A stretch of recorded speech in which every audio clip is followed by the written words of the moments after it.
Bem-vindos a mais uma conversa a fundo.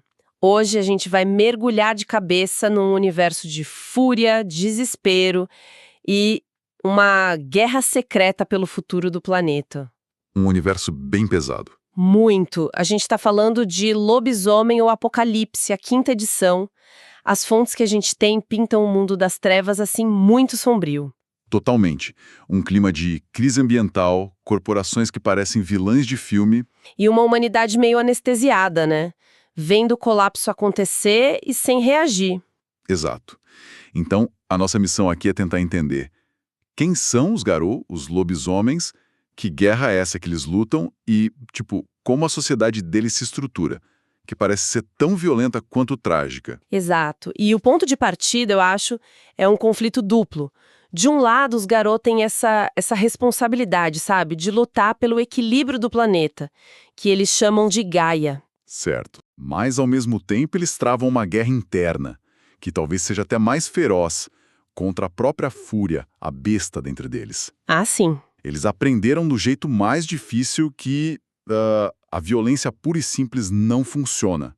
Não pode ser a única resposta. E essa luta acontece em dois lugares, né? Exato. Acontece aqui no plano físico e também no plano espiritual, na Umbra, que é uma espécie de dimensão paralela que meio que reflete o estado do nosso mundo. Certo, vamos desempacotar isso. E a primeira coisa que me chamou a atenção nas fontes é a própria base da história deles. O que seria? Não tem um livro sagrado, um banco de dados, nada. Toda a lore dos Garou, as lendas, os feitos, é tudo contado oralmente. De geração em geração ao redor de fogueiras. Isso, e por tribos que muitas vezes nem concordam entre si sobre o que de fato aconteceu. O que é fascinante, porque isso significa que a verdade para eles é fluida. É uma mitologia viva, sabe? E como você separa o que é alegoria do que é fato? Não separa. É impossível. O próprio conceito central de Gaia, a Mãe Terra, para um Garou, ela pode ser uma entidade literal, um ser consciente. E para outro? Para outro, é a essência do planeta, uma metáfora para o ecossistema. Não existe um dogma, uma regra. É uma base bem instável para se lutar uma guerra, não acha? Você dedicar a vida a uma causa cuja origem pode ser só uma boa história. Com certeza. E essa história oral leva a gente para uma era mítica, pré-histórica, onde a lenda diz que os Garou surgiram. Como os maiores caçadores entre os filhos de Gaia, né? Criaturas que eram metade matéria, metade espírito. Exatamente. E por causa dessa proeza, Gaia deu a eles uma tarefa sagrada: proteger o equilíbrio. O equilíbrio entre aquelas três forças, certo? Isso, a Wild, que é a força da criação, do caos, a Weaver, que é a da ordem da estrutura, e a Worm, Que originalmente era a força da destruição necessária, mas se corrompeu. se corrompeu totalmente, virou puro aniquilamento, corrupção, e os Garou eram os guardiões desse balanço. É aqui que a história deles começa a ficar bem trágica. Sim, Com o crescimento da humanidade, das cidades, os Garou viram esse equilíbrio se perder. E na cabeça deles a solução era simples: controlar o rebanho humano. e aí eles começaram a caçar pessoas que, no julgamento deles, ameaçavam Gaia. Esse período ficou conhecido como o Impergium, Que foi um desastre completo. um desastre. Foi um período de poder absoluto que, assim, subiu a cabeça deles.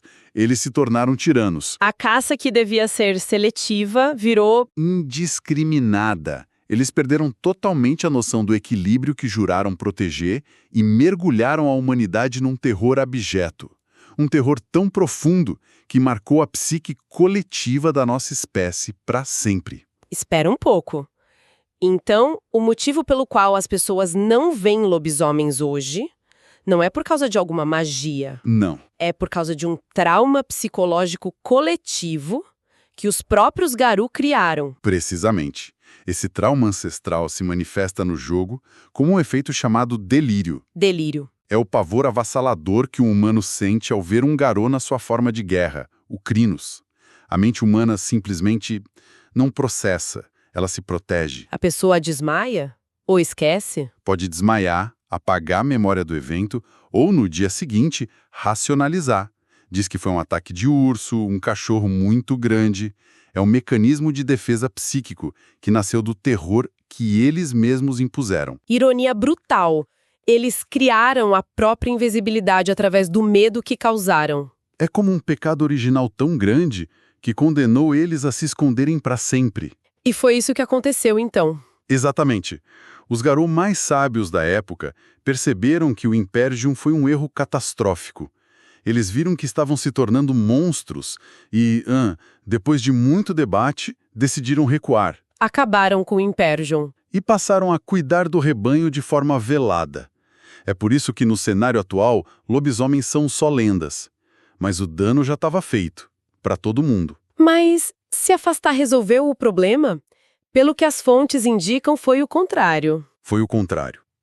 A humanidade, livre desses pastores violentos, continua a gerar desequilíbrio, a fortalecer a Wyrm com poluição, ganância. As fontes até mencionam outras tentativas falhas, como uma suposta nação Garou, que ninguém nem sabe se existiu de verdade. E tem um ponto de vergonha profunda para eles. Qual? Durante a colonização das Américas, eles estavam lá, mas foram incapazes de impedir os massacres dos povos indígenas, que eles consideravam mais próximos de Gaia. Nossa, então é uma sucessão de fracassos? Essa é a psicologia do Garou na quinta edição.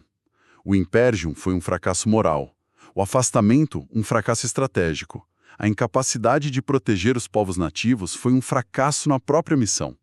Eles carregam um peso de séculos de erros. Entender todas essas tradições, leis, estratégias falhas é um quebra-cabeça complexo, exige foco. Muito foco. E falando em foco e preparação para desafios complexos, sei que parece uma mudança brusca de assunto, mas temos uma mensagem para quem está enfrentando um apocalipse particular, o dos estudos. Boa conexão. Quem gosta de RPG geralmente tem esse perfil mais criativo, inteligente e envolvido com leitura. E esse perfil combina muito com a preparação para grandes desafios, como concursos e prova seja vestibular, concurso público, concurso militar, OAB ou residência médica. É verdade. A disciplina para entender um universo complexo como esse é bem parecida com a disciplina para estudar. Exato. Se você, estudante, quer se preparar de verdade, entra agora em medicolb.com.br, baixa o app e aproveita o maior banco de questões do Brasil, com provas anteriores de todas as instituições, questões comentadas, resumos práticos, aulas completas e flashcards prontos para revisar onde quiser. E essa preparação, essa necessidade de entender regras e papéis é absolutamente central para a sociedade Garou não desmoronar. Eles precisaram criar uma estrutura rígida para dar algum sentido à luta e algum controle à fúria, especialmente considerando como cada um deles entra nesse mundo. Perfeito. Então, depois de tantos fracassos, como essa sociedade se organiza para não implodir? Isso nos leva a um conceito fundamental: os auspícios. Os auspícios. Todo Garou é uma criatura de dualidade. Essa natureza é definida pela lua. A fase da lua no céu durante a primeira transformação de um lobisomem determina seu auspício, que é tipo uma vocação, né? Isso, uma predisposição para certas responsabilidades. É o sistema deles para criar ordem a partir do caos. Em vez de todos serem só guerreiros furiosos, a sociedade designa papéis que se complementam. O que já diz muito sobre a complexidade deles. Sim, um não é melhor que o outro. São todos peças de uma máquina de guerra desesperada. Vamos passar por eles. Sob a lua nova, nasce o Hagabash. Ele é o trapaceiro, o questionador, o bobo da corte que pode criticar os líderes e as tradições. Ele é a válvula de escape, para garantir que a sociedade não se torne cega e arrogante. Depois, na lua crescente, vem o Turge. É o místico, o xamã. O papel dele é lidar com o lado espiritual da guerra. Negociar com espíritos, entender a Ambra, ele é a ponte dos Garou com esse outro mundo. Na meia-lua, temos o Philodox, o juiz, o guardião da lei. Mas pensa na pressão. Numa sociedade de tradição oral, com uma verdade tão fluida, como ser justo? O trabalho dele é quase impossível.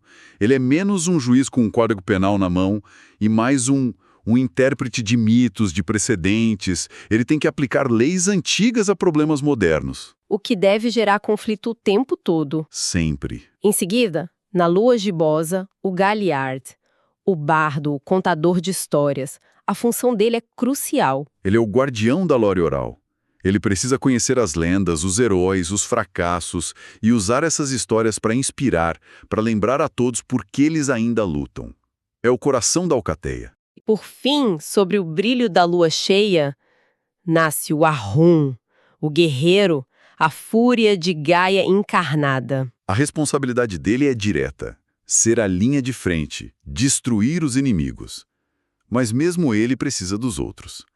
Sem um Galiardi para dar esperança ou um Philodox para dar direção, ele é só um monstro descontrolado. É fascinante como cada um tem um papel tão definido, tudo numa tentativa de evitar o inevitável. Se essa análise da estrutura e das histórias dos Garou está sendo interessante, considere curtir e se inscrever para não perder nossas próximas conversas. Agora, isso nos leva a uma questão fundamental. Como alguém se torna um Garou? E a resposta, para variar, é incerta. Não há um consenso. A crença mais comum é que seja hereditário, porque muitos nascem em famílias com histórico de lobisomens. Mas essa regra é quebrada o tempo todo. As fontes mencionam outras lendas sobre maldições, rituais.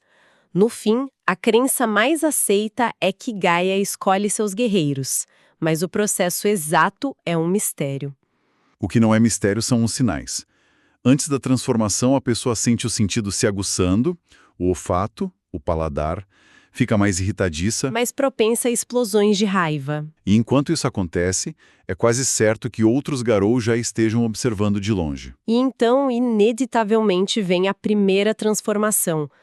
E as fontes são unânimes, é um evento de puro trauma. Geralmente é desencadeada por estresse, raiva, medo extremo. Isso. A pessoa perde o controle, a fera assume e o resultado é quase sempre uma carnificina. Confuso, aterrorizado e dominado por um poder que não entende, o novo Garou muitas vezes acaba matando as pessoas que ama. É devastador pensar nisso. Sua vida como herói começa com você se tornando o monstro na história de outra pessoa, da sua própria família muitas vezes. É o primeiro e mais profundo trauma. E é nesse momento de caos que o resgate acontece.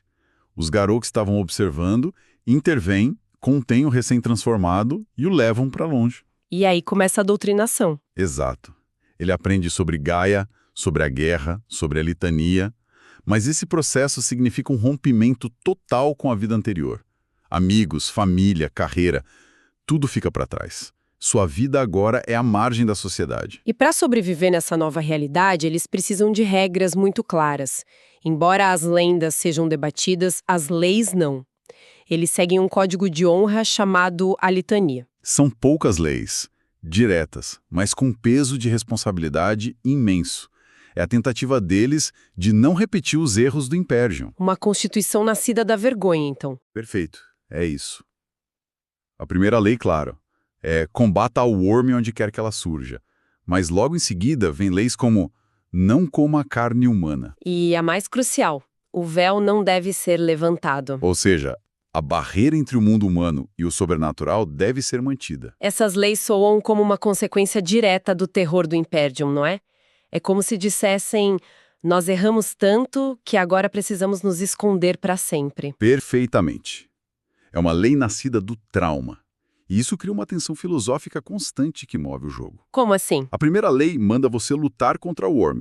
Mas como você faz isso de forma eficaz se outra lei te obriga a se esconder da principal espécie que está alimentando a Worm, que é a humanidade? Faz sentido. E tem outras leis fascinantes sobre liderança. O líder pode ser desafiado a qualquer momento em tempos de paz, o que garante uma meritocracia brutal. Mas, em contrapartida, o líder não deve ser desafiado em época de guerra. O que exige união absoluta quando a situação aperta. E na prática, como eles se organizam?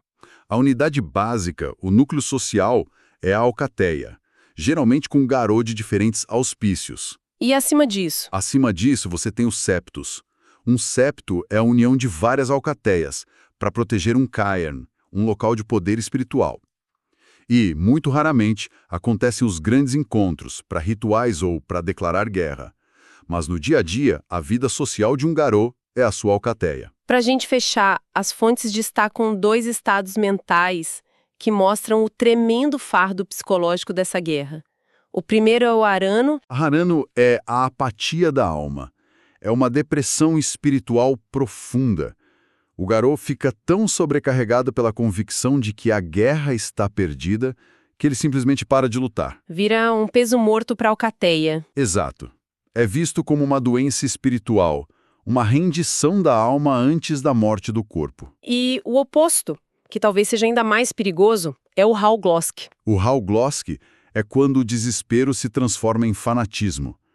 O Garou decide que os fins justificam os meios.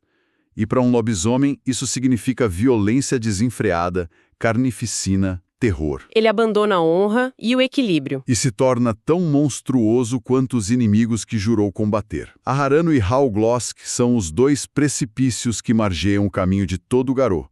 De um lado, o desespero que paralisa, do outro, o desespero que corrompe. Então, no fim das contas, a imagem que fica é a de heróis profundamente trágicos, lutando uma guerra que parece perdida, assombrados por uma história de fracassos, limitados por um código de honra nascido da vergonha. E constantemente lutando contra a própria fúria para não se tornarem os monstros que eles caçam. São criaturas divididas, vivendo à margem. Numa realidade paralela e muito perigosa. E isso nos deixa com uma última provocação.